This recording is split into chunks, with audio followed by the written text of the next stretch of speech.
What was your environment growing up? From Brooklyn, Madison. I used to go to Miami with my toe rings and my shades and my disposable camera. It was becoming the guy because while I was working records and I started throwing parties myself. So I started doing parties. Then I figured out, you know what, in order for me to get close to these DJs. Tell the people what YNVS stands for. Why Envy Success. Before that, it used to be called Why Envy Shampoo because, you know, when I first started, I was under a team of promoters. What's a real radio budget? Coach K said 250,000 is a real number. Because just to hire me. What do you think are the pros and cons of being an independent contractor? The first is relationships. Like, why am I hiring you if you don't have no relationships? I got to be able to hire you and be like, yo, I'm coming in your market Tuesday. So I was selling CDs, movies, toe rings, you know, umbrellas that end up being executives in the music industry today.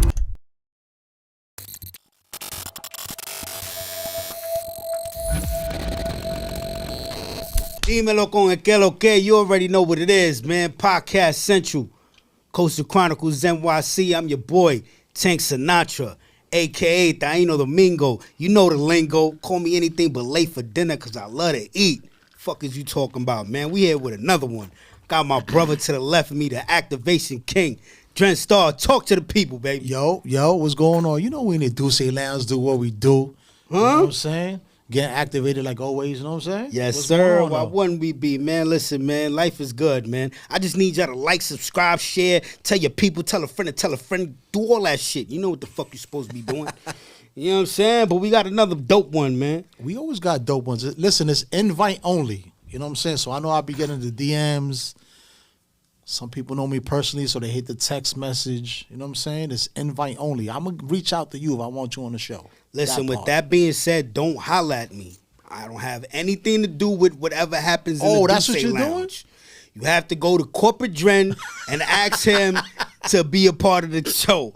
That's it, man. This is what it is, man. Yo, he just made me the You know bad what I mean? cop. That's crazy. Bottom line. With that being said, let's get to it, man. Born and raised in Brooklyn, this gentleman stepped into the music industry at just 17, taking the stage as a dancer for an artist. Oh no, hold on. I got the dancer. I need to know what type of b-boy you was, man. Fuck all that. An artist for a select record in the early 90s, but the music wasn't just a gig for him. It was the foundation for a career that would put him in front lines of promotion, marketing, and artist development. He's not just in the game. He's been shaping it for decades. When it comes to breaking records and making sure artists get the shine they deserve, he's one of New York's most respected power players. He's worked with almost every major label: Def Jam, Capitol, Atlantic, Interscope, 300 Entertainment, Warner. If you're in the industry, you either worked with him or you wishing you had. As a CEO of YNVS Music Group, he's hands-on making sure artists don't just drop music, but most definitely move the culture. They don't call him the man behind the records who break your records for nothing. Whether it's streets, clubs, or the airways, his guerrilla marketing strategies turn up the volume on new talent and put them right into the spotlight. And when YNVS locked in the distribution deal with Universal Music Group, Barrack Street, Def Jam, that wasn't just a moment, that was a legacy in the making. He got a sharp eye for branding, an unmatched ear for talent, and a mind built for making major moves. Beyond the music, the real difference with him is his love for the community. He's not just about the charts, he's about change. Through YNVS Media LLC, he's partnered with James Dobbins and Gun Down Life Up, a movement tackling youth violence through prevention and mentorship. Spending some years in the Bronx group home as a kid, he knows firsthand what it's like to struggle, but he also knows what it takes to make it out. And now, he's giving the same hope and opportunity to the next generation. A music mogul, a mentor, and a living testament. Give it up for Juan Shampoo Ramirez, man. Yo, listen, bro. I need the government. Reading the Bible. Listen. I need sounds fantastic. I wrote it. You want to know why I ain't even put ability? Because it's like, yo, bro, after what I just said right now, if you don't get it from this man, it is what it is, bro. That's what it is. You know what I'm saying? Yes, you want to know what's the crazy shit before we even start?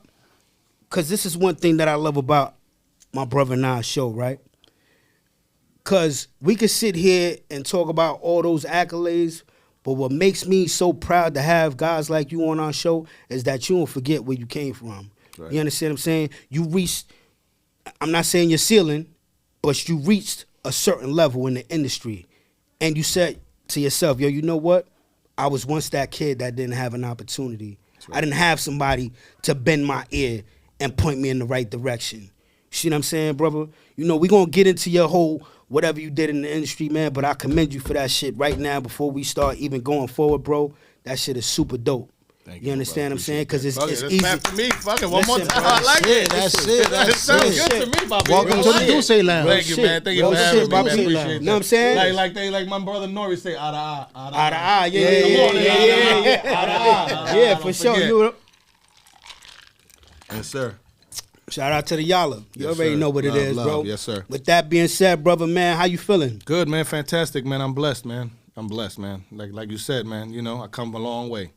We got you. We got you a night out. You're not working. Yeah, you know, you my brother, man. You know Dre hit me many times. I'm like, Dre, I'm gonna come. He's like, then he called me at Busta Rhymes joint.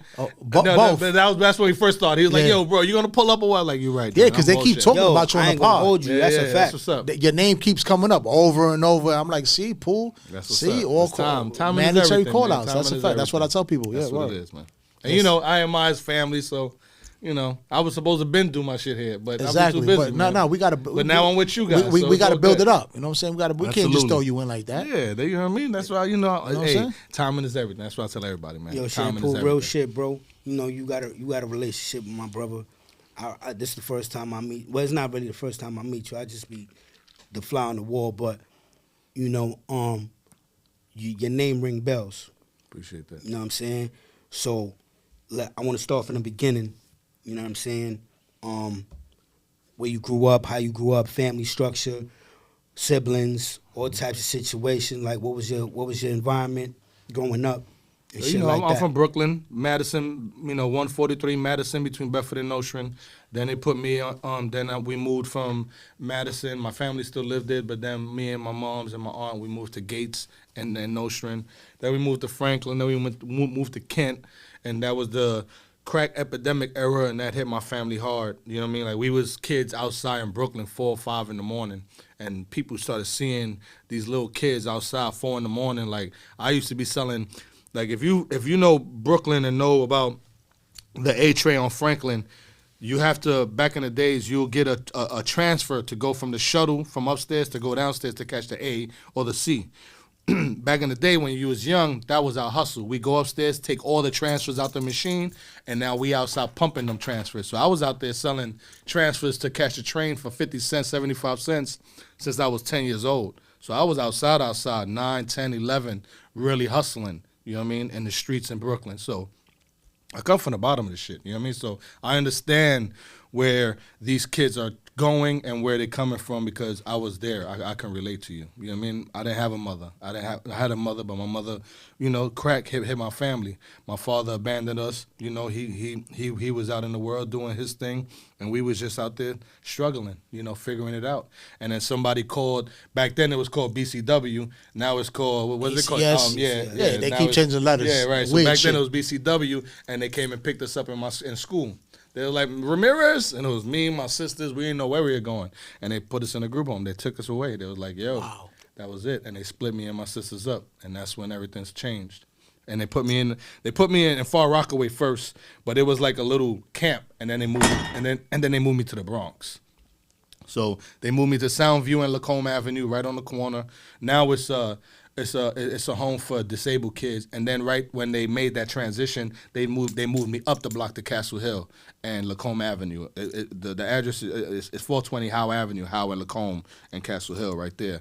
And then I went to Stevenson. I went to 174 in the Bronx, and that's when. Oh, you was a full-fledged Bronx nigga. Yeah. After that, you know, that's why people that knows me from the Bronx be like, nah, he's from the Bronx, man, because I went to junior high school, like seventh grade. You know what I mean? The last year I went to 174, and then that's when I went to Stevenson in the Bronx. Yeah, see, this is why I love this platform, because I know you, bro. I know you 30 plus years, bro. Yeah. I never knew that story ever. Yeah. That's wild, bro. And I always see Dren, and I always, you know, we always kick it. And when I saw the Pun documentary, I was like, that's Dren. Word. Oh, shit. This nigga been out since a little fucking kid like me. Fact. And I know we passed when we was kids because back then we was on Select Records. We was Spanish kids, main one, the Ghetto Child. Yeah. Our logo was the baby with the Puerto Rican flag with the band, with the Pampa. So it was us, Big Pun and Fat Joe, Curious he was on George, Select, and he did his album in Chung King. That's right. Yep. And we was kids. You know what I mean? That we was kids. So Wow. And then when I seen him, I was like, yo, I know we had to cross paths many times because if you was Puerto Rican, we was clicking. Like that was, we was, paralleling each other. Showcases. You coming on stage, we jumping on stage. Like that's the way it was when you grinding at the times in the '90s. You know what I mean? So let's get to that.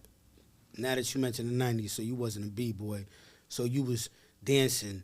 What type of dancing? Well, I started as a b-boy. I started, with the whole vinyl on the floor, break dance and all that shit. You Yeah, was with the cardboard. Yeah, and all but that. I used to You had go the in. fat laces yeah, on Adidas. hell, all that shit. I used to go Okay. in Woolworth, steal the gloves, the white gloves to go, do that shit. Oh, you was popping and locking. Yeah, I was fucking Okay. nice, papito. I was not fucking around. all right. I used to jump off the stage into a split. Okay, so you had the bandana and Yeah, all that. everything. Like, You know what I so the mean? sweat BVD, I wasn't couldn't coming afford out. BVD, so we used to Okay. steal something else that looked like BVD. Because BVD was expensive back then. Yeah, facts. So it was like, it looked like BVD, but it wasn't.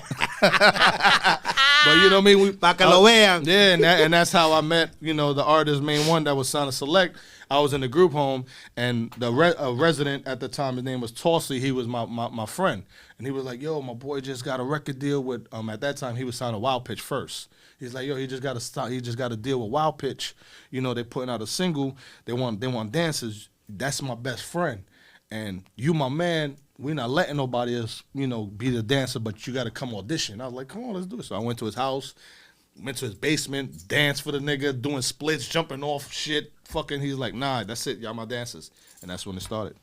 And if I'm not mistaken, the main one record wound up on a movie soundtrack. Yep, I like it like that. Yes. Boom. Yep, like That's Father, right. like Son. Yeah, like Father, like Son. That's right. Yep. Because I remember I was in there for the studio session. Yeah. And when the And movie when came out, we was on the tour. We were supposed to go on the tour, but then, Fat Joe at that time, his team was pushing to be the single, but they didn't want that single. They wanted main song to be the single. But Fat Joe and them kept, nah, fuck that. We're gonna pull the record. And then they just went with Fat Joe to be the lead because they didn't want the trouble. So they were like, nah, fuck that. Fat Joe's gonna pull the record. Like, nah, let's just go with Joe. okay. But our single was the lead.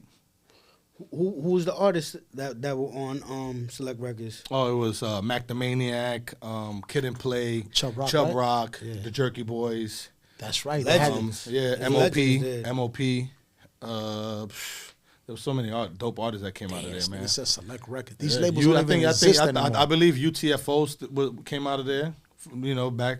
Yeah. Yeah. But none. You Select still exists, but they exist online. They only selling catalog.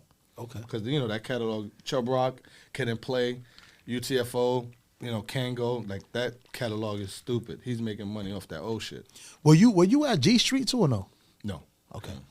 Now, we was at Wild Pitch Records, then we went to Select Records, and then we were supposed to sign to All Our Records because that's when Jelly Bean All came Out. out with All Our. Jelly Bean, And he was trying to wow. gas us like, yo, we got Fat Joe. we got Hurricane Big G was Pun. over there. Yeah, we got Hurricane G, we got Veronica. Yeah, we yeah. got Veronica. Yo, we just need y'all. Yo, come over here. Get off Select. So we got off Select. We did all that shit to get off Select. Then we ready to go sign with them, and it wasn't a good deal to do. And then we just started being independent after that and printing our own records with Buds, distribution, Fat Beats, Unique distribution, and that's when it started. That's when I started learning the business. So, real quick, because now we transitioning from dancing. Mhm. So now, what are you? You're an artist at this, No, at that this time, moment? I'm his hype man at that time. Hype man. Yeah, because dancing, MC Hammer became whack. Niggas was like, oh, dancing wasn't cool no more. All that routine shit niggas wasn't doing, so I became his hype man. Then from his hype man, I became his road manager. Because, once we left Select, we was ready to go with Ola, and then he fired his management, and then then my partner Main fired everybody. He was like, yo, man, everybody's robbing us. And then he was like, yo, Pooh, man, you been rocking with everybody. You talking to all the DJs, man. Yo, you just be my road manager. And that's when it all started. That's when I started learning the business. And then I used to go to all the mixtape stores, stand in there, get their book, and write every DJ's number.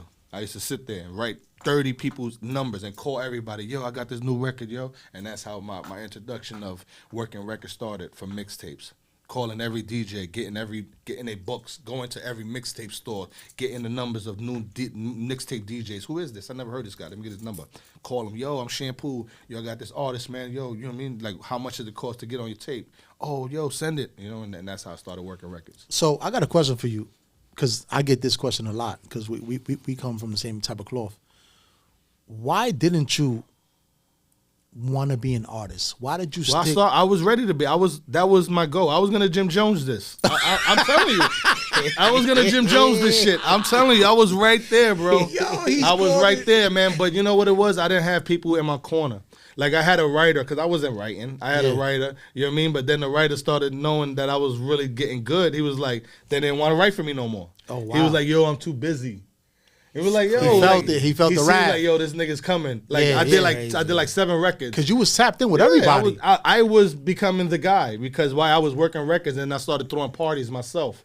So I started doing parties, you know what I mean? Then I figured out, you know what? In order for me to get close to these DJs, I gotta hire them. So I started hiring them. So now they got to talk to me because why? They got to come there at 9 o'clock. And nobody's there. And they got to get paid. They got to get paid. Yep. So now I'm building a relationship with them. So now I'm getting my relationship with these DJs. And this is when Camilo was a kid. God bless, enough, Flex. Vinyls, all these guys was just coming up. Everybody. Self, DJ Will, Superstar J, Chubby Chub, SNS, Ron G. This is when Kid Capri, they all coming up. And I'm just a kid coming up right behind them because when I was in high school, there was a rapper named Rampage the Hand Grenade. His name was Page the Hand Grenade, but they used to call him Rampage. He was part of the Bounce Squad. So he used to write for doo-wop. You know what I mean? So he used to, when doo-wop was going through all them battles, Rampage the Hand Grenade was part of his team. So I was always in tune with the mixtapes, the street beefs that was happening. I was always in the loop. You know what I mean? Because my man was like, yo, we about to go at Kid Capri. Yo, we dissing this one. Yo, listen to this shit. Yo, listen to my verse. And I was like, always there. So when I was in high school, Triple C was in my high school and Stevenson. So he used to give out the mixtape. Smoke Black, another guy, Smooth Dominant. All these guys was in my high school and they used to be giving out their CDs. And what high school was this? Stevenson in the Bronx. Oh, that shit was popping back then. Yeah. D the Weatherman went to my high school. Okay. You know what I mean? So Beckas went to Stevenson. So there was like a lot of people coming out of Stevenson in the Bronx that end up being executives in the music industry today. So when you was promoting, what spots were you promoting? I started at a spot called Scandals. It was like on 233rd and Gun Hill area. It was like a reggae spot. That's where we started. Yeah, exactly. There was that type I of knew spot. I was a bugging. Beckas was at G Street. Okay. He was at G Street. So I confused y'all two. Yeah, so that's when it first started. And then I started doing parties. You know what I mean? I just started, a guy that I was rocking with back in the days, he introduced me to it. He was like, yo, bro, you know a lot of people, man. You should start doing parties. And I was like, yeah, but how? He was like, yo, I got this venue. I got it for nothing. We could just be partners. And that's how it started. And then I started learning the club business. So now I'm working the records, I'm doing the party, and I'm hiring the DJs. So now everybody got to come talk to me because why? I'm becoming a whole entity of, yo, you got to fuck with Shampoo because this nigga's doing something. He knows everybody. He knows everything. He knows consolidating the whole shit. What was your first,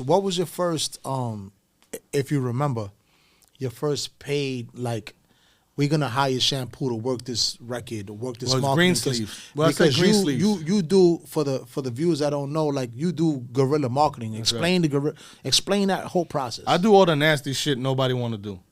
Everything people don't want to do. They don't want to stand outside in the cold with a team for 5 hours holding up picket signs just to make you look good. That's what we do. The people that standing outside putting up posters, handing out flyers, giving away T-shirts, you know what I mean, to rude people, that's what we do. You know what I mean? When these concerts, before you get there, we set up everything. That's what we do. We set up everything before the artists get there. We make the artist look fantastic. So this is before social media was a thing. This is on the ground. Like there's no social media. There's no poster flyer. That's still the best promotion. I always tell everybody the disconnect with people. They relying on the internet. They forgetting one-on-one marketing is still hand to hand. People talking to people.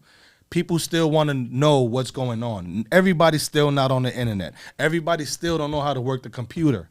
People don't know how to search the computer still.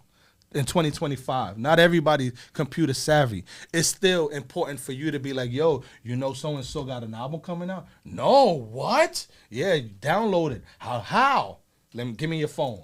There's still people that don't even know how to download music. So going into the barbershop and talking, that's still key. Like, I still go to the barbershop and talk. Even if I'm not doing shit, that's still my one-on-one marketing. Yo, y'all heard this? Nah, that shit is trash. You bugging. Y'all turn it up, man. Y'all bugging. Nah, that shit is, that's where the conversation starts. That's where the marketing starts at. These barbershops, these nail salons, these little hole-in-the-wall bars. That's where it all starts at. Before the big machines come in and push the button on it. So it got to start somewhere, and that's what I do. I'm the one that starts all the beginning. I'm the one that bring the artist to the DJ and be like, hey, this is Drenstar. He's going to be the next shit. Believe me. Word? Take my number. Because why? Because of who I am in this game, 30 years and plus. They know I'm not walking around with nobody that's not certified. I'm not just taking a check because it's a check, because my name is everything. I built this shit on the ground, so I'm not out here pump faking and out here just taking a check because this artist got a bag. Nah, you got a bag, you know what? This is how we're gonna have to do it because you're not there yet for me to put my arm around you and walk with you. So this is what you got. These are the steps you got to do before you come out with me. Because when you come out with me, they know this guy got to be moving on his way somewhere. So that's what I do. I'm the beginner of this shit before everybody push the button on them. So I bring them to everybody. So when Future, God bless, when Future first started, he'll tell you, yo, Shampoo brought me around. Pitbull, I brought him around. A lot of these artists, I could name. I got a list of 300 and something artists that I'm the first one that bring them around. You know, Tiny Temper from the UK. When he came here, nobody even knew who he was. Now he's the biggest star. If you know about UK and Tiny Temper, big star. First person bring him around. I'm the one that brings him around and be like, hey, this is the guy coming. Fuck with him. I'm the one that co-sign you here. So what you paying for the cosign. Everybody, damn, Pooh is expensive. Yeah, you paying for the cosign. You paying for the years of me putting in work in. So, you know what I mean? Once you get to me, you stand next to me, I tell everybody, just walk with me, bro. You're going to meet 50 people. Dren Star was just with me. I say, Dren, this is so-and-so. Dren, put him on your podcast. He's on the podcast. It wasn't like, yo, facts. Because of our relationship and my word is bond. He know I'm not setting him up for no bullshit. Jen called me, yo, Pooh, yo, I need this, wherever. Bottles right here. Because why? This is what's important. This is my man. This is where it goes. That's the difference when you hire Shampoo, YNVS, and these other guys that's coming up that don't have no future, don't have nothing. We did Trillion in less than 24 hours. That's right. And that was just on a handshake. And that joint was super fire. That's right. And that's what it's about. I start the momentum. Trillion coming up heavy. He's one of them guys that's Busta Rhymes' son. And before that, he's just a real good artist, man. He's really good. You know what I mean? He's on his way. He's grinding. He's doing everything he's supposed to do. You know what I mean? But I just want to clear one thing up. I was the one that put him on the HBCU tour. All right? I just want to be clear. He didn't say Shampoo. It wasn't Ant. I hired Ant. Just to be clear. Because he was like, yeah, Ant believed in me. No, he did not, motherfucker. Right? I hired Ant, and that's why you was on the HBCU tour, Papito. Come on. Don't forget the fucking plug. Just, you know what I mean? I see the fucking whole show, Papito. I'm like, how you going to forget the fucking guy? The plug, huh? He was like, yeah, Ant believed in me. Get the fuck out of here. Yo, so now that, bro, you let a whole clip off. Always. Yeah. You let a whole clip off. Before.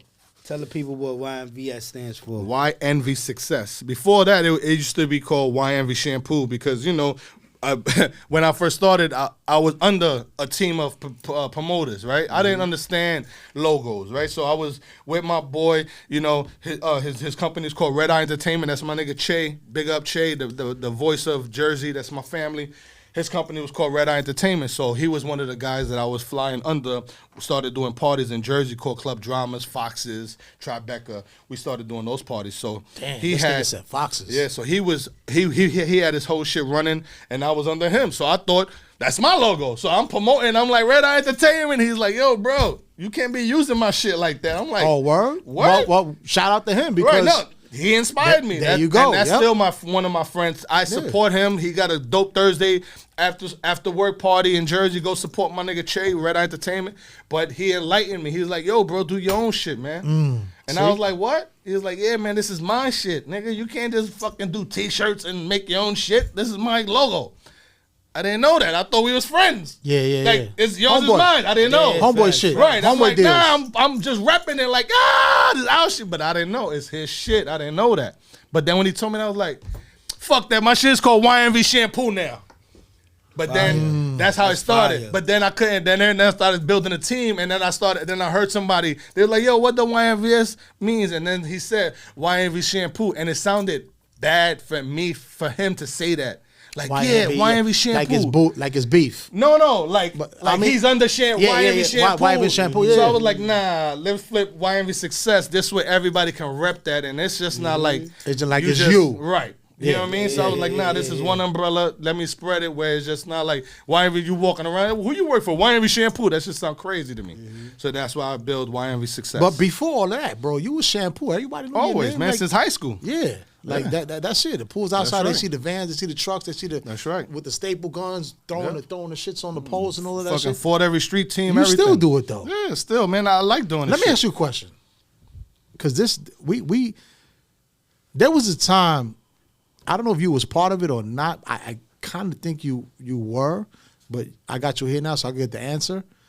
There was a big lawsuit with New York City and like the stickers and. Oh yeah, I came after. That was Buddha. Sorry. Oh, that was Buddha. That was Buddha. That Y'all was that big pun. motherfuckers- Yeah, Yo, yeah. I mean, that was the one that inspired me. Wow. Okay. Buddha yes. was the one, Cheeky Star, OG. DJ Cheeky Star today. Buddha's an OG, But Buddha was one of the guys that inspired me, and Rob Love, that inspired me to do this music shit. Okay. When I seen that big pun fucking sticker all over the fucking New York City, I didn't understand that shit. I thought that was you. That was No, Buddha. That's that right. He was with inspired Loud. me. The Loud Yeah. Street team. They was a whole nother animal. I didn't understand. How can you do that? Put this is legal? You can just put this sticker Wherever you everywhere? want. Yeah. I was like, yo, you walking into bathrooms, this shit is in the bathroom. You walking everywhere, big pun. I'm like, this is incredible. I need to learn how to do this. And then I mimicked that marketing for us when we was on Select Records. I told them to make poster boards. I didn't know how to put up poster boards yet, but I knew like I want to do that, but I don't know how to do it. But let's just get it, and I'm gonna figure it out. And I got them to print poster boards for us, and I started putting them up. And everybody's like, "This nigga's really putting them. Why would you do that?" I was like, "Yo, we're gonna promote this shit. We're gonna blow this ghetto child shit up, man. Putting this shit on my back. We're gonna have this fucking baby fucking everybody. Everybody gonna see this fucking baby everywhere." And that was the motion. So- That was the mission. So where did Shampoo come from? Well, the shampoo came from the group home because of course, my real name is Juan Raymond Ramirez. Juan Ramon Ramirez because I'm Puerto Rican. Ramon, don't forget. Roll the Juan- R. Make sure y'all roll out. yeah. Juan Ramon Ramirez. So, back then everybody was like Juan, and there's 19 kids raised their hands up, and then, you get fun of 1, 2, 3. Fucking kids are fucking horrible. I hate kids. You know what I mean? And then Raymond, you raise your hand, it's 30 of them. 30 fucking Raymonds. Ramon. You know what I mean? Ramon, 19 Ramon's in class. So then I just, in the group home, my niggas was just fucking around like, yo, call yourself Clorox. Yo, call yourself fucking soap. We just kicking names around. Call yourself conditioner. Then my man said, yo, call yourself fucking shampoo, bro. And it I just said, stuck. get the fuck out of here. No, then he started fuck with me, like trying to tease me in front of girls. Yo, this my man Shampoo. And I'm like, yo, stop. Nah, he's lying. The girls like shampoo. And that was it. It was over. When I Not saw the Papi girls be like, not Papi Shampoo. And that was it after that. Papi Shampoo. And I was in junior high school. And I walked into high school. I cut my hair because I had a hairline. They kept fucking my hair up, my hairline. And I just said one day, I was like, yo, just cut this shit off, man. You keep fucking on my hairline. Cut my shit off. He's like, yo, you gonna cut it off? Like, cut it off. Cut it off. And I went into high school with a bald head, green, fresh, nasty fucking, like I look like a fucking, what's the skinhead kids wearing army gear from Brooklyn coming into Stevenson on my Brooklyn shit. They with shades on. They like, what the fuck? And I'm calling myself Shampoo with no hair. They know something. Nah, that's the kid from the group home. He got problems. Leave him alone. He's from the group home, guys. Steer clear from him. Oh, yeah, Look, he don't got no parents. He got a lot of shit. Don't start no shit. It won't be no He's shit. wearing army gear every day to fucking high school for no reason. You want some MOB type Bro, shit for real. Bro, that's why I can The relate to fuck? these kids, man, because I was that. You know what I mean? So when you hear these kids, oh my God, he's 15, he's 14, and bro, that's when you don't care. You don't have no conscience, man. You don't have no guidance, man. And like I said, Especially how they have no I parents. can So when you imagine don't got what no you said parents, in a group home. you in the street, man. You don't have no God. You know, that was I tell everybody, man. The group home saved my life, bro. Because like I said, I'm from Bed-Stuy, Brooklyn. I was snatching pocketbooks. I was stealing. I was robbing people. We breaking into houses at that time. So young, 12, 11. I'm telling you, I'm standing in front of Franklin selling tickets, you know what I mean? Like transfers. Like you had to see the kids. You know the kids selling the transfers out there. We out there. Everybody, if you're from Brooklyn, you know. Because at that time, the train was 125. You catch us, you getting the transfer for 65 cents, 50 cents, 75 cents. You don't got to pay the 150 to get on the train. You seeing the little young niggas out there. Yeah, let me get that. So, you know what I mean? So I was from the bottom packing bags on Pathmark on Atlantic Avenue, fighting niggas for the spots. You know what I mean? Niggas don't even know what that means, packing bags. You walk to the bathroom, you come back, and niggas packing bags at your spot. Nah, papito, this is my spot. I went to the bathroom. Look, my change cup is right here.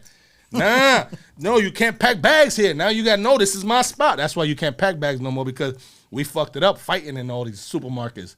Nah, this is my spot. What do you mean? I just went to the store. Nah, you can't pack. You can't pack. This is my shit. And then you got niggas thugging you out, and that's why they said nobody packing no more. That's why you realize you packing your own bags. Made it hot. Made it hot. Little niggas we made it hot. Now you got to pack your own bags. I'm sorry. All right, so That's crazy. we had many guests here, but one in particular that stuck out to me was Drewski, DJ Drewski. And you know, we come from the payola days. We know it's not a secret. This is something that really goes on in the music industry, and we know it really goes down and it really happens. You have stamped yourself as the go-to guy. Not only you, but you have known DJs that say out their own mouth, you got to see the shampoos, you got to see this one, you got to see that one. Like, you have created a brand for yourself that when you co-sign a record, the DJs fuck with it. Like you just said. You said, stand next to me, you good, you're going to be in the building, niggas going to fuck with you. How do you weed out the dudes that are serious? I mean, obviously it's money, but how do you weed out the talent that really are genuinely talented that want to go to you because they know if they give you the record, you could press that button and get that record to 2,000 DJs in 2 seconds? Because we come from an era where MP3s didn't exist. At all. Word mouth. You had to go to the DJ with the vinyl. I tell my story all the time. I sit in sound for a lot of RCA when they was on fire. So the Selfs and the Clues, like they had to come see me physically for vinyl. There was no email back then, bro. You couldn't send an MP3. You had to walk in with a backpack full of You had to vinyl. go get that product. So how do you filter that out now that you in your position that you're in now? I still, like I said, I'm still... Because you be outside, bro. Yeah, you're very approachable. Yeah, because I still believe in promo one-on-one. I still go to the local bar. It's not always about the big DJ. The little DJ becomes the big DJ. Everybody always want to talk to the Camillos, the Self, the Enough. These guys worrying about prime time. They're walking in at 2 a.m. They don't want to talk to you about no records. They don't want to hear, they don't want to play. They got 30 minutes to an hour. Their job is to come in there and shake that shit up. Their job is not to fucking disrupt the floor because they want to do you a favor and you think that you're good enough and your team is in here, he should play your record. No, you're being disrespectful. You have to understand this game. You have to know this game and understand and respect their time. So what do is pay attention to how they move and catch them at these little bars. Don't go to the fucking big clubs. Go to the little club, the little bars that they just starting. Yo, today grand opening. Go to that shit because half of the people's not showing up to that. That's going to be a bar that's going to be growing. This is your time to have the conversation with them. So what you paying for, again, is the relationships. You paying for my relationships. So it's not payola where, oh, you got to pay the DJs. No, you paying me. That's what you paying for. I have the relationships. I talk to these guys, and I make the records work. That's what you're paying for. You're not paying no DJs because that's against the law. You can't just go and, yo, here's a bag. You can't do that shit. The way it works, you hire guys that have the relationships, that have the communication, that have the free line to call any of these DJs to get your record in. And these guys respect you and know, like, if he's calling me, this is a record that's going to go. This is not a, please listen to my record demo. Please listen to my demo record. This is not that. This is somebody that's got a budget, that's on their way, but we just starting. So I need you to start. They know in the long run, this is going to benefit me because why? Now I give you the artist for free. When the artist is charging everybody $30,000, you get the artist for free because why? You did the work for free in the beginning. That's why you get the artist. People don't realize that relationship is the key. So when these artists coming through, build the relationship. Because when these artists become big, bro, it's 100,000. But if you got love, I'm in the city, give me 20, I'll pull up for you. That's the key to the shit, relationships. It's not about the money, man. The bag don't matter no more. You can pay and, yo, we're going to hire you, here's 50,000 and the record still don't go. The bag don't matter anymore. It's about relationships and you putting in your time and your work. And if you lazy and you Hollywood and all you want is a bottle in a section, this shit is not going to work for you. You better go into the DJ booth, fuck with the DJ, be there at 9 o'clock when nobody's there. Everybody be like, yo, but it's dead in here. Yeah. This is the only time you're going to have a conversation with this fucking DJ, bro. Facts. He's not fucking talking to you at 1, 2 in the morning when it's prime time. Lit. Yeah. And he's lit. He's drunk already. He's been there since 9. You just getting there at 1 o'clock. Now you want to, yo, play my record? Nah, it don't work like that, bro. But now if I walk in there, I called him ahead of time. I gave him the record ahead of time. Yo, bro, I'm pulling up tonight. I got so-and-so with me. Here's the record. Then I call him back. Yo, what you think about the record? And this shit is trash. Yo, bro, can you give me a look tonight? Pooh, I'm going to give you a look, but you got to be at this time. I'm not going to play it late. No problem. But you got to have that clear understanding. So this way when you're walking in with a client and the client thinking his shit is going to play in the prime time, you got to let them know, look, you ain't there yet. You still climbing. Your job is to build this relationship with this DJ, and this is when you do it. Because later, when you got that record, this is the guy that's going to push the button on the record. What is your message? Yeah, no. He's dropping gems all day because these niggas don't. Yeah. Nah, that's all I wanted to say. Yeah. Because we stay saying that on this platform. But they got to hear from you. Yeah, because man, it ain't about paying the DJs, man. Because it's not about like that. I said, your name came. It comes up a lot. That's right. During this pod, you know what I'm saying? So I'm glad. I raised a lot of these DJs, bro. These kids, these DJs. I told him, man, I'm 51 years old. God bless me. You know what I mean? Today, I started in this game 17 years old, bro. 17. Yeah. So all these guys that were coming up when I was 17 and they were 17, these guys are now executives. These guys are now the big dogs. These are the big players in the game now. Relationships. It didn't start with just me just fucking starting yesterday. No, 17, bro. When I was a kid, standing outside, handing out flyers, everybody thought I was crazy in the snow. I'm like, yo, I'm going to get in the club. Yo, I got to get the flex in front of fucking, what's the shit called, Envy. I used to be out there all the time talking to Rob Love like, yo, Rob Love used to come out. I'm like, yo, Rob, yo, give me a chance, man. You see me out here handing out flyers, Rob. Yo, come on, Rob. He used to see me say, I see you. Then one day he called me to Def Jam and said, yo, come to Def Jam. I said, word? He said, yeah, come to Def Jam. I want to talk to you. I came to Def Jam. I had a meeting with him all day. Yo, I was there. This is the most, like, this would crack a person, right? I'm sitting there. He's like, yo, just sit down. He's on the phone. Hold on. Yo, I'm in the office for an hour and a half. Him doing, hold on. This shit. is that industry, yeah. Yeah, hold on. Hurry up and there wait. for a fucking interview. Hurry up and wait. Yeah, hold on. So then finally he got 5 minutes for me. He says, yo, come with me. He brings me to a cubicle. He hands me to the street team This guys. your shit. He says, yo, this is Shampoo. Yo, you with them. And he walks away. I didn't get no interview, nothing. He said, you with them. That's it. And walked away. So they took me out. The street team took me out with them. We did I think TRL back in the day. That was MTV. We did TRL, and I didn't like the way they treated the street team, and I left that day. I just walked away. I was like, man, these niggas is trash. I'm walking. I'm not fucking with this shit. And fast forward, we at that time, you know, Def Jam, Rob Love was the guy, and TVT, Theo Brown, God bless Theo Brown. He's the one that gave me my window. He was the A&R at Select Records at that time. Relationships. I was 17. He knows me from when we was an artist. He was the A&R as a young kid also coming up. Now he gets the national director of marketing and promotion at TVT. Now he got an artist named Pitbull. Now he got an artist named TJ Moses, Jackie O, Yo Gotti. So he calls me. He said, "Yo, Shampoo." He bumps into me at I'm doing club dramas in Jersey. He bumps into me, Latin party. He said, "Yo, you Latin, right?" I said, "Yeah, I'm Puerto Rican." He said, "Yo, I just signed this artist named Pitbull, bro, from 305, man. Yo, I'm gonna need your help, man." I said, "Yeah, what we doing?" He said, "Yo, come to the office in the city. And I need you to help me with the street team." That shit was right downtown, right down right here. across here with Tower Records. Yep.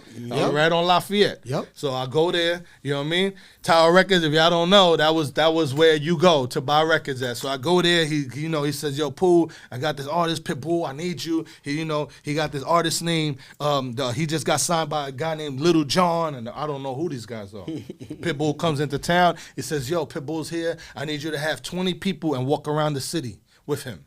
I said, "Huh?" So we walking around the city going, "Damn it, man. Okay, Pitbull. Okay, damn it, man.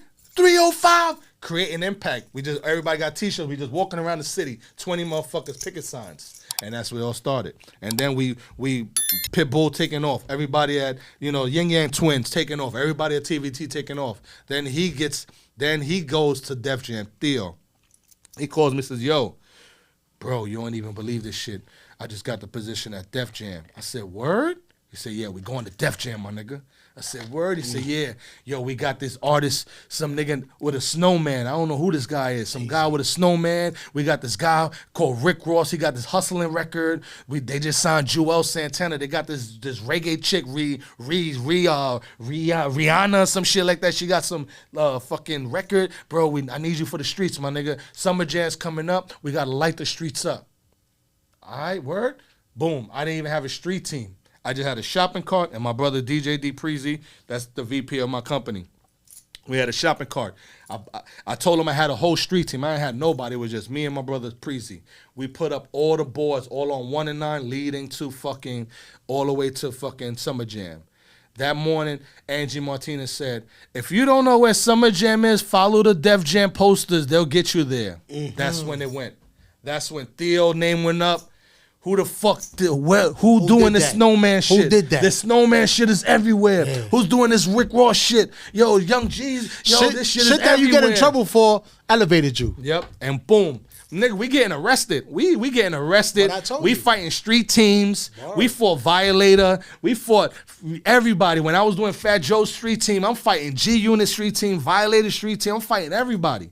I'm going against the world. Bad Boy, we bang with Bad Boy in the streets. Like me, Bad Boy, like that was my arch nemesis. My nigga Rome, that's my good friend now. Rome, that's my nigga. Facts, but back then, that was my arch nemesis. That nigga got up early. I used to be like, damn. when they did that push play promo, yo, when I seen that fucking push play was fucking from a Canal Street to fucking Harlem, from Canal Street, the posters. I said, nah, these niggas not playing fair. All right, I got them. We getting up. We ain't even going to sleep no more. And that was it. And that's when we just went crazy and we was battle for battle. I ain't gonna lie, those are great times, man. Yeah, man. The beginning, man. Like right now, this whole shit is like, even the club scene, like, there's no clubs no more. It's just trash, man. The clubs is whack. Everybody got a phone in their hand. All the chicks is doing TikToks. You can't even speak to a chick. I'm married.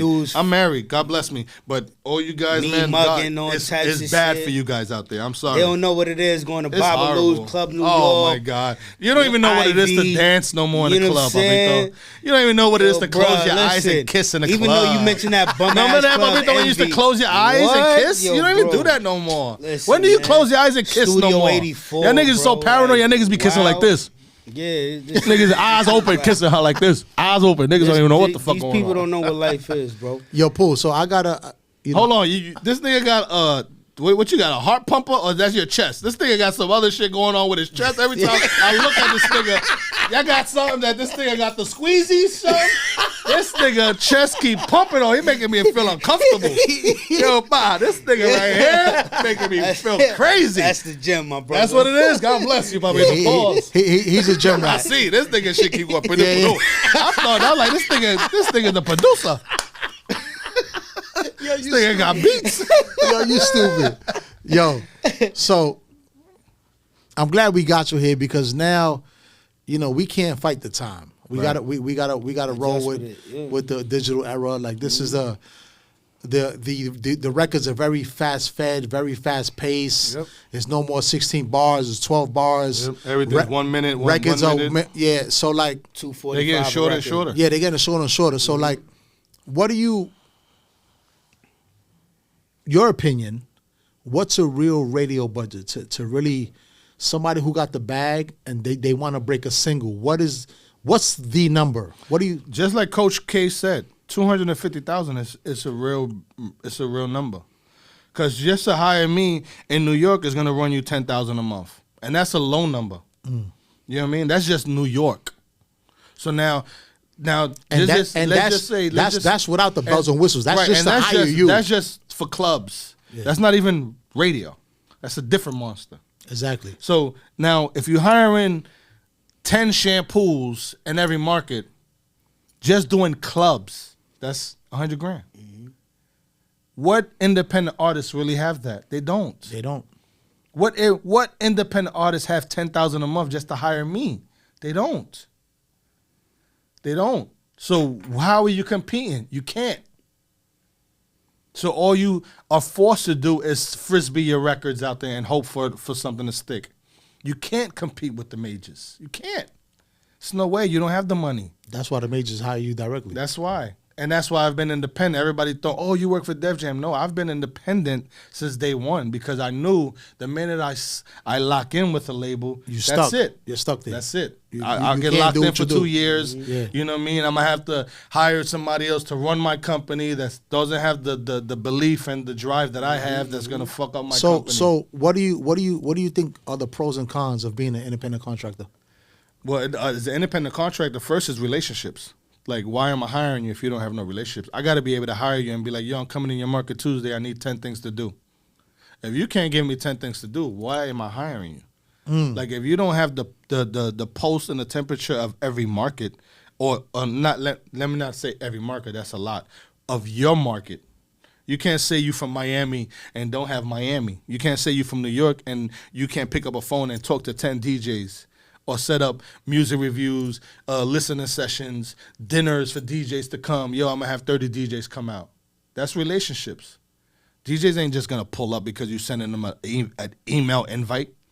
You texting them or you DMing them the invite. That doesn't work like that. The word of mouth is still key. That's what they respect. Or you still thinking the text is the invite, the text is not the invite. You're just sending me a text blast. I don't pull up to text invites. Facts. I'm still old school. I still want you to, like Dren does. Yo, you coming? Call me. Talk to me. I know you serious.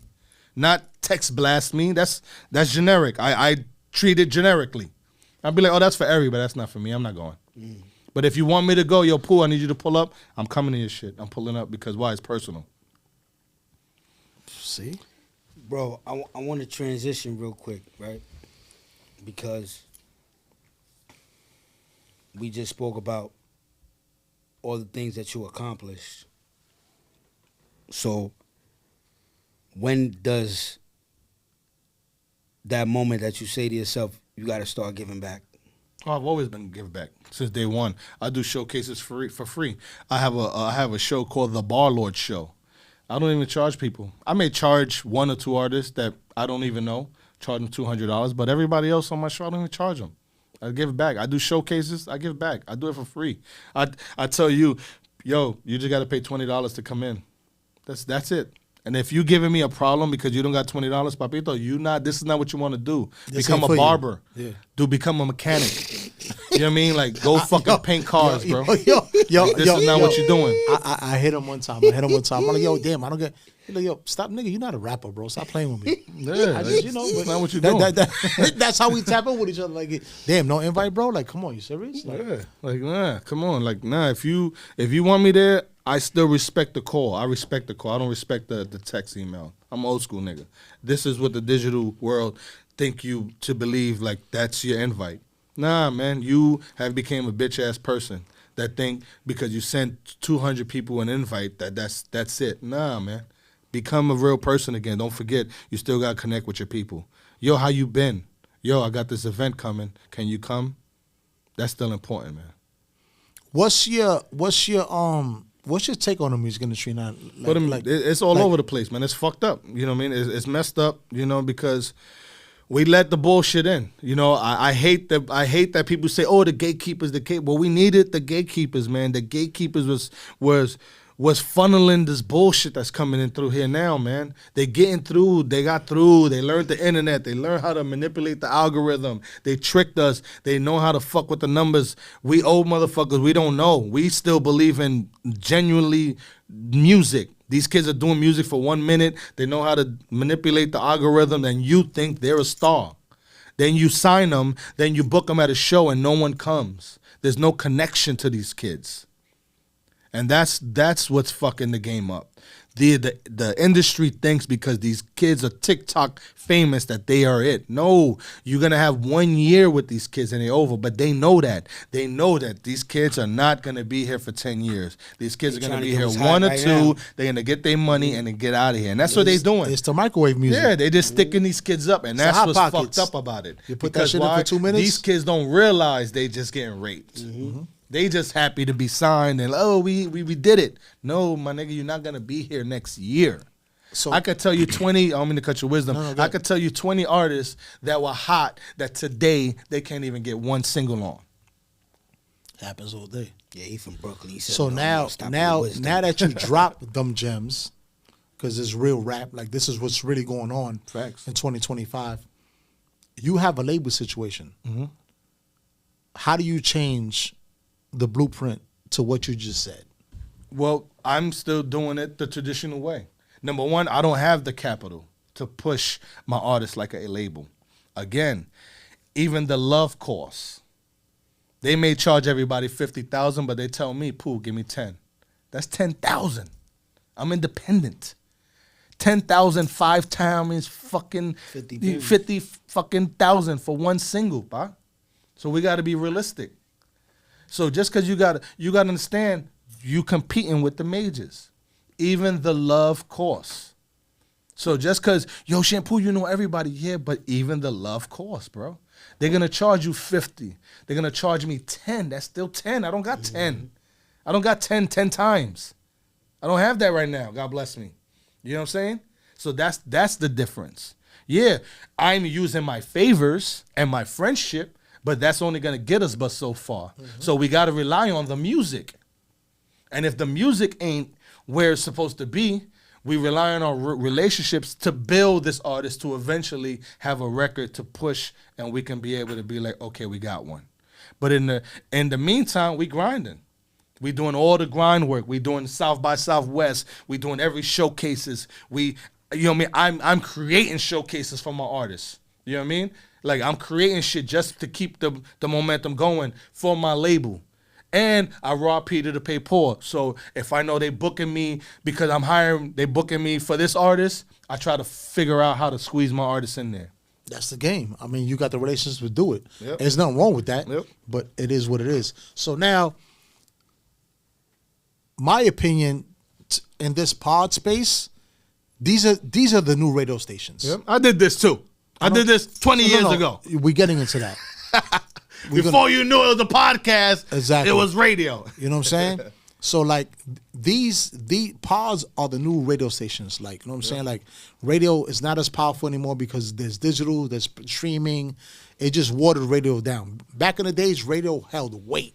Like when you know what I'm saying? You got your record on radio, you was popping. So now we got pods.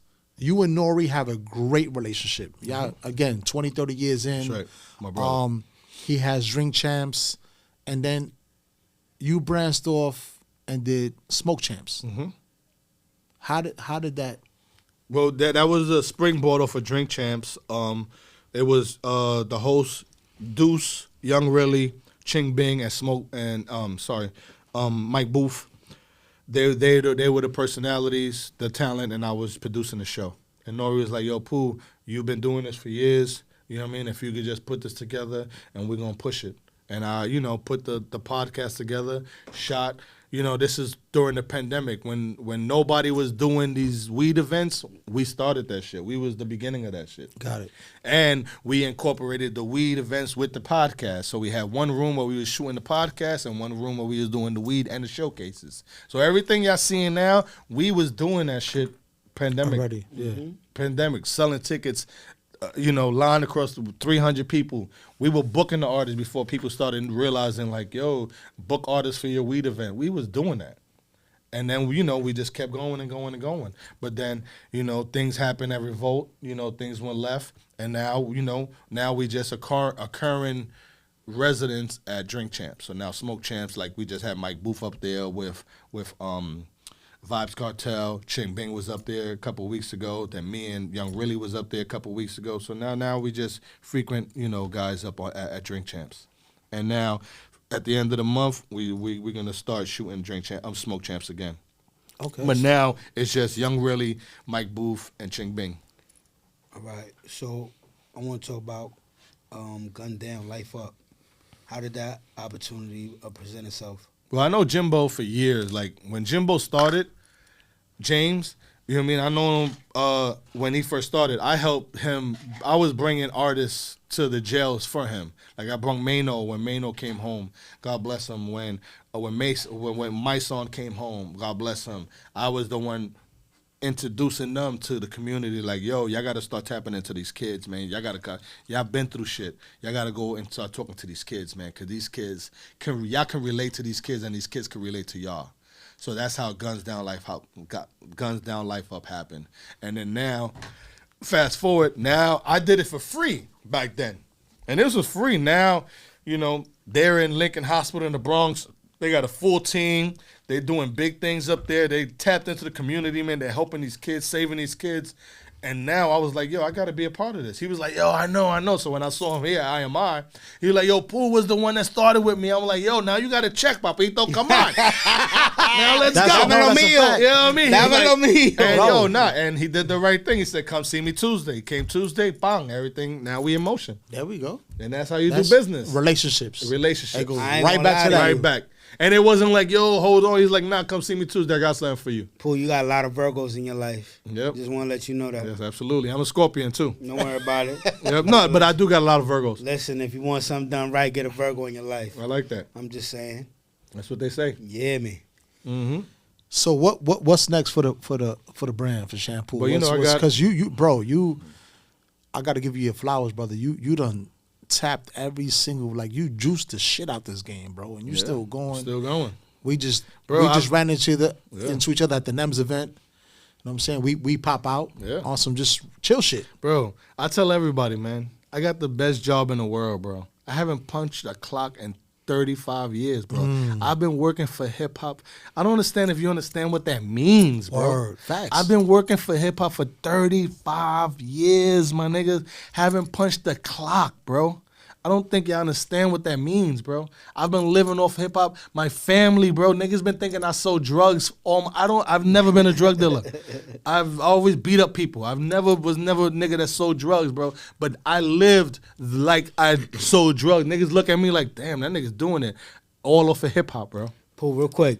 And selling CDs, and I don't mean to cut your wisdom. When I first started, everybody in Jersey City knows me as Hustle Man, because when I was coming up, that was my hustle, because I knew I couldn't have a 9 to 5, because anytime we got to be on the road, we got to go and do a show. Yep. So I was selling CDs, movies, toe rings, fucking umbrellas, socks. No, bro, ask Big Joe for New Life. I used to go to Miami when Big Joe and Hit List used to throw their parties in Miami. I used to go to Miami with my toe rings and my shades and my disposable cameras and be on the beach and kill them and make $3,000 a day. I was buying the toe rings for 50 cents and selling them for $5 on the beach. I'll be on the beach at 9 a.m. My niggas is all be sleeping. I'll be like, yo, I'll be back. I'll see y'all niggas later. Let me know when y'all niggas up. At 3 p.m., I got $3,000 in my pocket. Now my niggas all waking up. Again, niggas thinking I'm selling drugs. I'm selling toe rings, pa. I'm selling CDs and movies, fucking shades. When it was in Miami, I brought 100 umbrellas. Nobody brings umbrellas because they think it's sunshine. It always rains. If you don't know, you don't know. So especially when it rained, I always was out there with the umbrella. $5, September? $5. Oh my God, umbrella. Bro, I was killing. I used to stand in front of fucking Wet Willie's, across the street from Wet Willie's, and murder these people. Yo, capture the moment. Selling cameras. I used to buy the cameras for $2 here, selling for $10 in Miami. Why not? Bro, that was I've been a hustler. I made my life from the fucking bottom of this shit, bro. One guy introduced me to Canal Street. I didn't have no money. I was in the Bronx. My son was born. You know, I don't know where the fuck I'm making money. I didn't want to work nobody because I thought this shit was bullshit. My man said, yo, come to Canal Street. You got $100? Come with me. He introduced me to the watch game. I bought fucking Gucci watches, fucking what the polo watches. They were all $5, and then you sell them for $20. That was the beginning of the hustle. I used to walk around in the street, yo, watches, Tag, Gucci, Rolexes, all that bullshit that these niggas wearing. Nigga, that's why I wear silver, because I sold so much fake shit. I don't believe you wearing it, because I sold it. I sold it for fucking 20 years. I know where to get it. I know where you got it from. So I wear silver because I don't believe what you got on is real, because I know where you got it from. I mean, I sold it. I know it. Those jeans, I know where you get them from. That watch, 26th Street.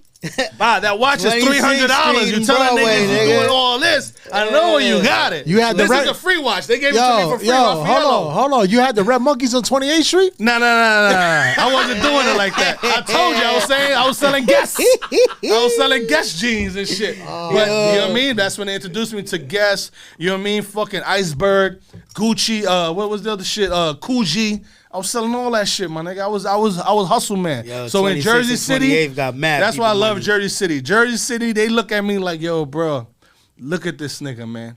This nigga used to come in the beauty salon and selling Coach bags, bro. I used to come in with the book. How you doing, ladies? Check it out, ladies. You want to check it out? You want to check it out? How you doing, ladies? Yeah. Check out the book. I just pick the bag. Give me the deposit. I'll bring you the bag tomorrow. That's how good I had it. I used to bring you that same Coach bag. I used to come in with the fucking catalog. Which bag you want? Cause I was tapped into the real motherfuckers that was really bootlegging this shit on the high end. Even down to the watch. Nigga. That's why I wear regular shit, man, because I know that's not real, bro. You taking a train. That watch is in real life $30,000. There's no way you want a train. That chain in real life is $100,000. You want a train? You taking an Uber? Nah, stop, Pop. You should have just got it from me. I still got the plug.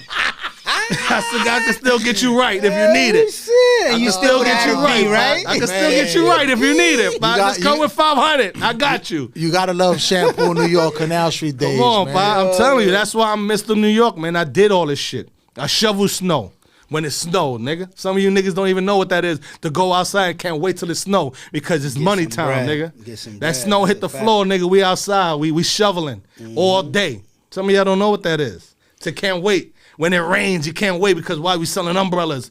Or it's a snowstorm, I'm selling these ski masks. All this shiesty shit, nigga, that shit was ninja masks. We was selling them shit 10 years ago. None shiesty, man. Get the fuck out of here, bro. I was selling them shit for fucking $5 fucking 10 years ago. Y'all niggas talking about this shit just got here. This shit ain't just fucking get here. Real hustler shit. We've been doing this shit, bro. I was selling fucking thermos and them fucking masks to all the hood niggas for years. For years, bro. I knew in the hood, the ski mask, the thermal socks, and the thermals, that's clean. That's key. And the white tees and the black tees. And summertime. Always in the barbershops. I'm making $100 every barbershop. Because I'm walking out, 3 people's going to buy something. You're going to need thermal socks. It's winter. You're going to need thermals. You know what I mean? You're going to need a tee. You're going to need a long tee. I'm coming in with ski hats. Coming in with everything. Yo, Pooh, yo, here. Bro, I love this shit. My wife, I always be like, yo, Mother's Day, I'm going to sell roses. She was like, stop. You don't got to do that no more. I'm like, I still got to, I want to go back outside. I told her I'm going outside Mother's Day. She's like, you don't got to do that. I said, I'm going to sell roses. I just got to. One more time.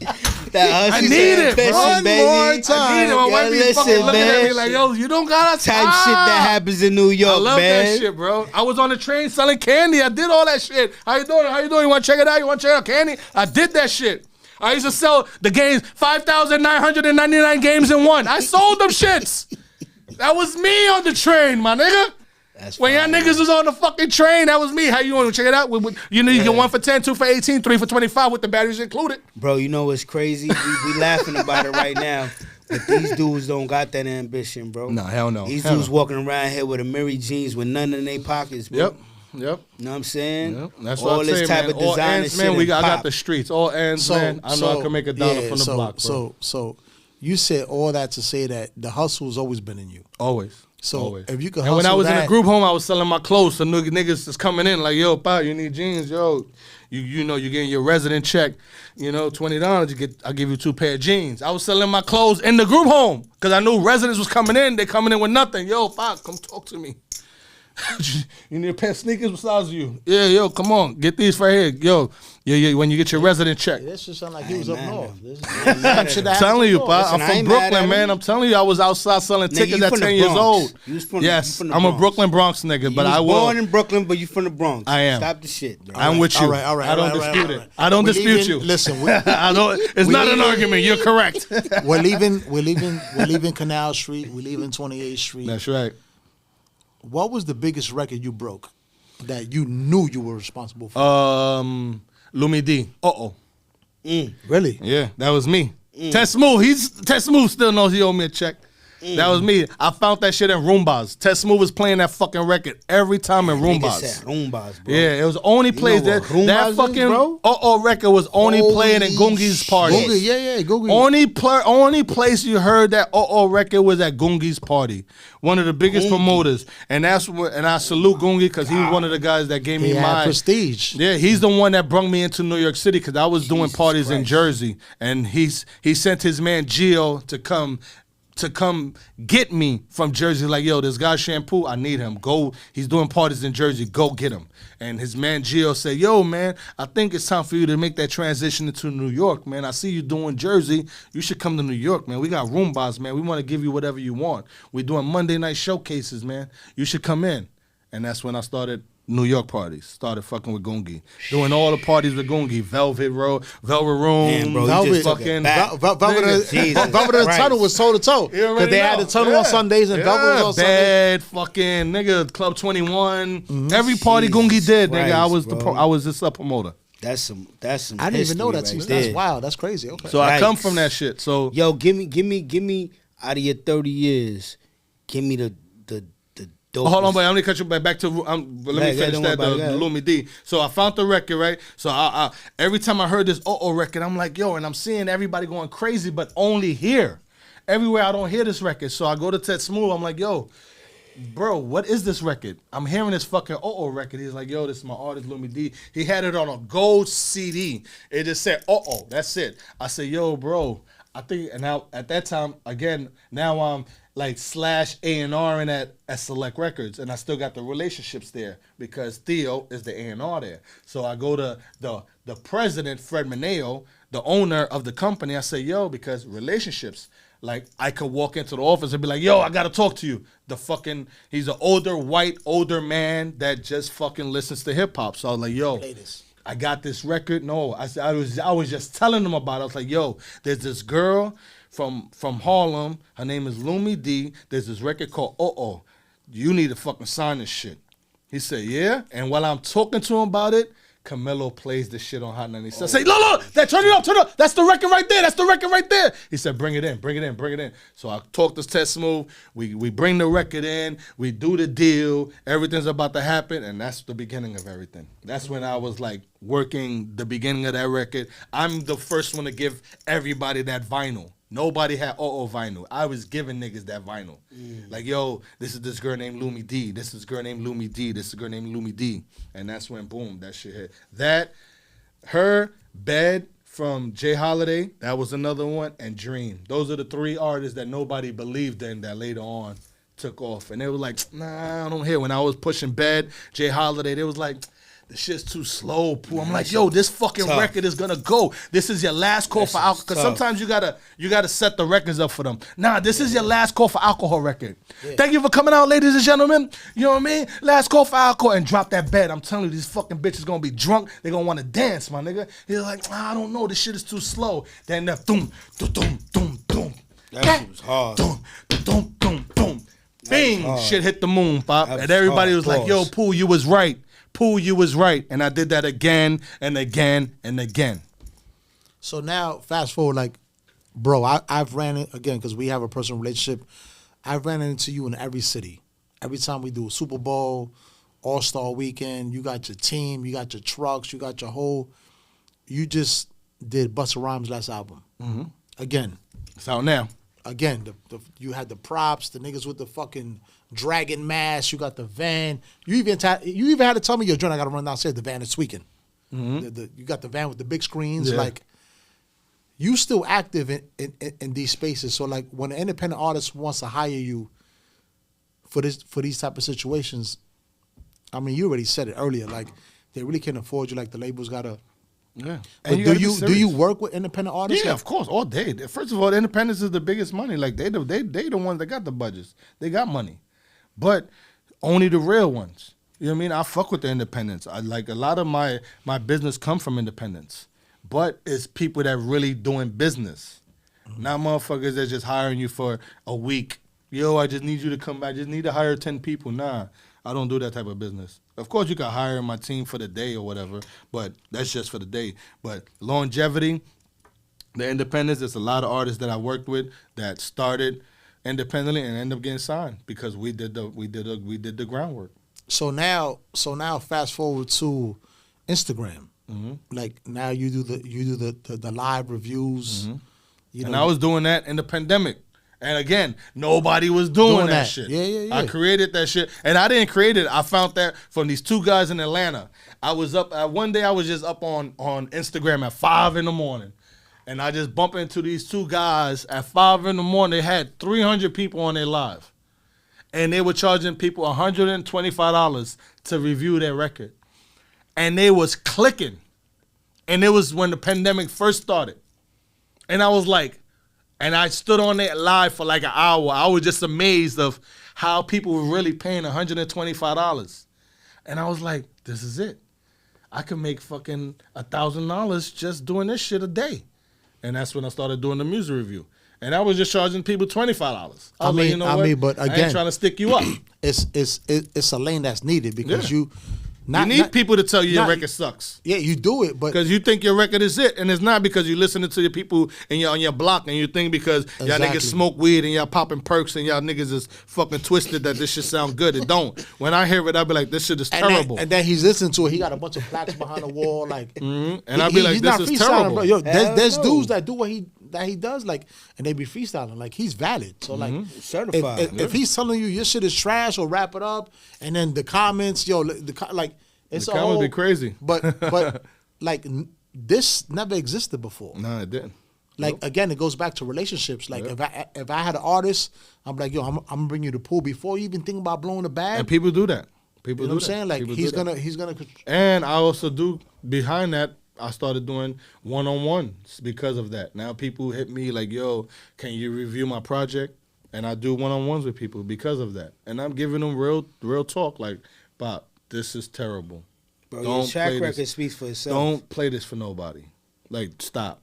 Nah, but yo, my boys like it. Stop. This is not it. Don't listen to them. They lying to you. These are not your friends. You know what I'm saying? But the game, you know, all you artists that trying to come up, man, you got to grind, man. And if you want to be in this game more than 10 years, you got to grind. You got to put in your work, and you got to learn the game and know the history of hip-hop. These kids don't even know who Big Daddy Kane is, you know, Cool G Rap, you know what I mean, KRS One, you know what I mean? People don't even know who DTP is, DITC, they Kid Capri. Like, they don't understand the mixtape era, Ron G, Brucey B, you know what I mean? Even Kid Capri, what he did, bro, you know what I'm saying? Like, how he was mixing R&B with that's why my artists, like, that's hip-hop 101. I put them through boot camp. Like, you got to learn hip-hop before I even start with you. That was the worst thing that happened to the industry when A&Rs went out the window, bro. Yeah. You understand what I'm saying? No, what happened with the industry is that the A&R stopped A&Ring. And they just became yes men. Like they wasn't making records anymore. They was just there for the check. They didn't care. So the A&R shit, that's why the president of the company became the A&R. That's why the VP of the company became the A&R. I always say, like this is my shit. Like the A&R story, I always thought that, I mean, I'm going to call it because we've been doing this a long time. A&Rs are scared to make a $3 million mistake. Yep, because that might be their last job. They lose their job. Yep. But when you an artist and you making noise, the A&R's going to be like, yo, go find Pop Smoke. He's making noise. He's banging. He's popping. Yep. Go get him. Bring him in. But the days of bringing a demo in and like, yeah, I want to sign him, that's their job. Yeah. They've been stuck because like he just said and I said, they don't want to lose their job, bro. Because when you make a $3 million mistake, you just cost the company a whole bag, nigga, you fired. And none of that shit follows you. Oh, that's the Forever, nigga that's the nigga that signed that fumble. That was a horrible. Damn, you fucked that project up over there. You fucked the bag up over there. We're not giving you a bag. I'm from the outside. I'm not like you guys. You're not gonna hit on everything, man. Right, but that shit is not even. Yeah. That's like hitting the lotto, my nigga. Yeah, but that's the thing. You're not finna do that. That's real. That's realistic. You know what I'm saying? But to them, that's not realistic. You can't miss. That's the way the industry moves. Exactly. You can't miss. There's no room for mistakes. Not supposed to, And you're right. There's room you're not gonna always find the right gem. You may think, but then he may fumble later on. He may become a fucking pillhead and never come to the studio and fucking you can't get him to work. Nothing. Got fucked up and all that. It was a waste. But he's a real star. But you can't get him to work. And that happens all the time. I've had that project happen so many times. This artist is one of the best dope artists in the world, but he's a drug addict. You can't get him to work. And when he works at his own pace, and it's horrible. And then you got to rely on your engineer to make this record sound fucking good. Yeah. That's why I tell everybody, the real star in the room is the engineer. Facts. Because he's make these horrible artists sound like fucking the star. If you are in these sessions and you hear how bad these records sound when they record them, you would be like, how in the fucking world they got a deal? Because the engineer's the star, man. They know how to make you sound like a star, bro. And that's the real key.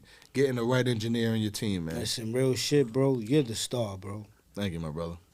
You understand what I'm saying? Because at the end of the day, your attention to detail, the pulse that you have on the coaching was moving is why people come to see you. You feel me? Facts. And it's like, this is why a lot of people are not succeeding because they don't want to put the bread up. Because it just takes more than talent. That's right.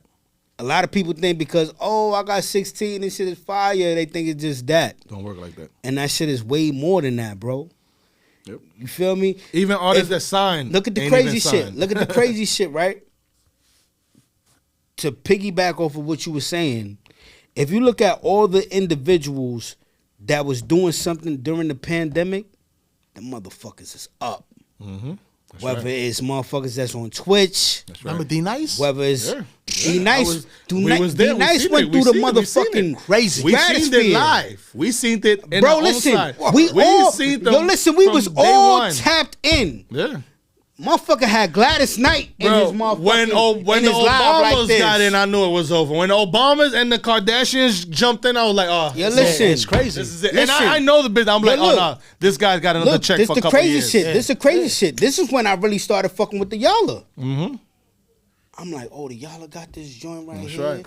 Cause I don't know if these people ever seen the first couple episodes of Drink Champs. That shit was like, it was that grind. shit was levels. That it was shit grind. It was you know what I'm grind. saying? And it was Nori learning. Yeah, and the offense. And they kept elevating and after that. They still getting you know better. What I'm saying? And it's like to see where they at right now. Shit, like, listen, man. He'll tell you. I only watch YouTube. I don't do TVs. I just look at interviews and shit like that. Too. And I'm just like, yo, bro. I see and I'm fucking just love people that put the grind in, bro. Yeah, you know what I'm saying? And it's like people come to our show, bro. They shout you out. That's what's up. Dig what I'm saying, bro? You had man. Listen, like I said, it was a dope build up, brother. Like you got bigged up many a times. Nigga said your name, and I'm like, this is my brother. See, you gotta work. It's coming. And then when we cross paths, yo, Paul, we gonna pull up. What you said, nigga? Let's do it, nigga. Ain't nothing to talk about. You know what I'm saying? He was like, yo, he said Thursday, 7 o'clock. I said, all right, cool. Yep, that's it. Well, and I don't even haven't been doing it. A lot of people hit me podcasts. I don't, you know what I mean? It's like, relationships, like we said. We got to stick to it because everybody and their moms got one. So now what's valid and what's not. Y'all niggas keep banging because to get niggas like us, now we're not doing that. Y'all niggas got to. You got to work for that. You got to work for that. Exactly. And like I said, and I tell everybody, build your shit. I'll come, just build it. Yeah, just build it. It's always relationships is key. It's always going to be key. We say that shit every show. It's never going to change. That's right. It's just going to get it's going to get stronger because there's just too many pop-ups. And you know we got to make it make sense. But brother, appreciate y'all, man. Thank you for pulling up to the Duce Lounge. Love it. Shout out to socials. Shout out what you want them to know. That's your camera right there. Yeah, you already know YNVSCEO shampoo and spell shampoo the regular way. And if you're on Instagram, just type out YNVS. You see my whole team, all my DJs, my artists, everybody. Just type out YNVS. We pop up everywhere. Heard you. Before we get off, you know what I'm saying? Once again, you and my brother got a relationship. It's the first time that we actually sitting down. You know what I'm saying? I appreciate you for showing up to the podcast and all that, bro. You super dope. Thank you, my You know what I'm brother. saying? Appreciate that. Anytime that you need us for anything, you know what I'm saying? Feel free, bro. Anytime you want to come over here and shoot your shit. Yeah, I'm with it. I You know just what want I'm you saying? to teach me that shit. How you doing that shit? How you doing that shit? This nigga talking to me and his shit just keeps doing that. Yo, stop, bro. What the fuck is wrong with this nigga? We all men here. This nigga just keeps talking to me like this.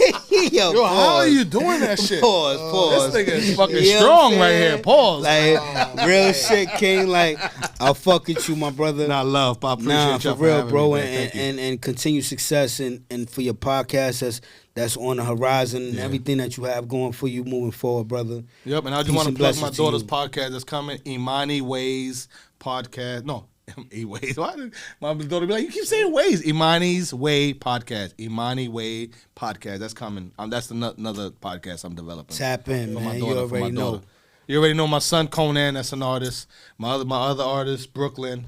My other artist, Tony Notes, Guala, Little Eli. So those are my artists that, you know, I'm developing and, you know, they moving. Fire, my brother. Appreciate you guys for having me. And look, I didn't even drink a lot of Douce because I didn't want to get crazy and start crying like, you know what I mean? Fuck hip hop. Yeah. Fuck hip hop. I've been around Drake Champs so long, Bobby. I know the word. I know the game, Bobby. So, yeah, come on, one more shot. Especially in the Duce Lounge. You see, we got 3 bottles You got ready. 3, baby. That's what I said. Hold on, pour me one and let me relax because I'm drinking White Nasty.